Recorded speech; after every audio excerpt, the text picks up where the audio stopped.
Hi everyone, welcome back to Starlabs Confidential. Today we're going to be celebrating the 30th anniversary of Batman the Animated Series.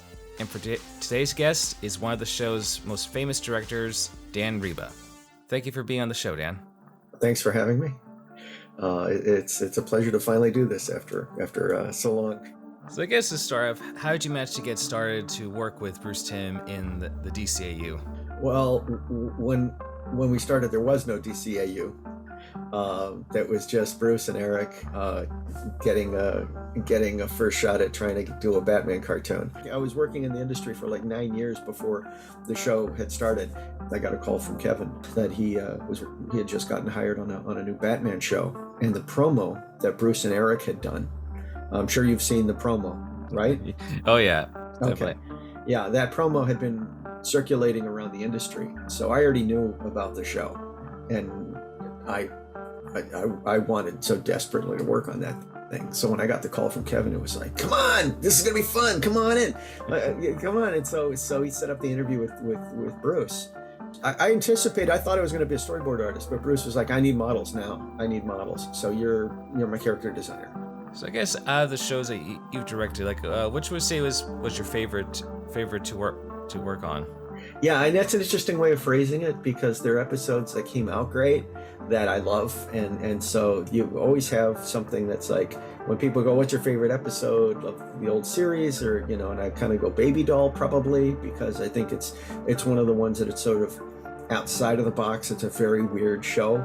It's tough because there's so many, like the Captain Marvel show, Clash on Justice League was a dream come true. I love that character.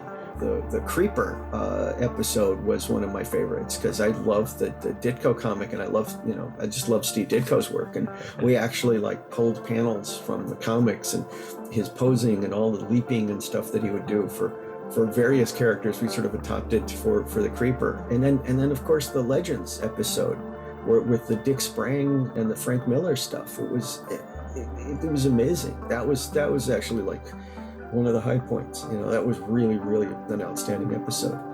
But I have to say that I think the most fun that I had during the show was a Justice League episode, the Great Brain Robbery, because the record was so much fun. At some point somebody realized, while we're doing the show, it's like, oh my gosh, we have Michael Rosenbaum as our Flash, and we'd cast him first before he was Lex. And so here he was, Lex Luthor in Smallville, and we never acknowledged this. We never did any kind of thing with that. And it's like, before we're done, we're going to regret not referencing his Lex Luthor. So we found a way to have him play Lex on our show by having him switch brains with Lex. And it was really fun. And how they did it too, we decided to have each actor, play the other role basically, because they're in the bodies, so their voices wouldn't change.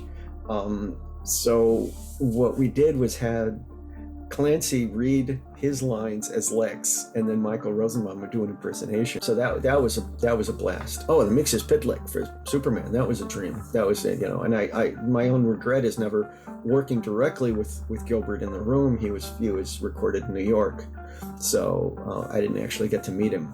But he was wonderful. That was so much fun. Yeah, he was one of my favorites. It's like imagining if Iago had the genie's powers from Aladdin. Exactly. It's just amazing how with what you guys done, even to this day, people still consider these versions of the characters that you guys have brought into life through animation, they're the most iconic overall, even compared to other more modern interpretations.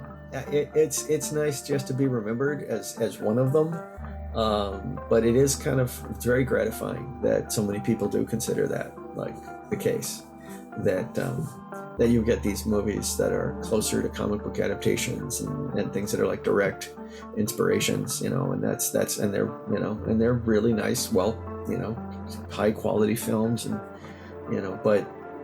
but these are the shows that people really call back on, and it's really, really gratifying.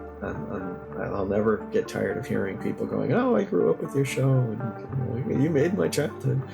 It's very gratifying to be a part of that.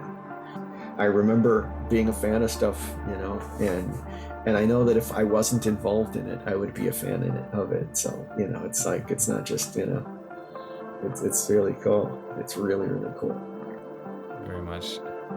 Well, I would say that'd be our time for today. Thank you again for being part of for today's podcast. Thank you. Thank you for having me on.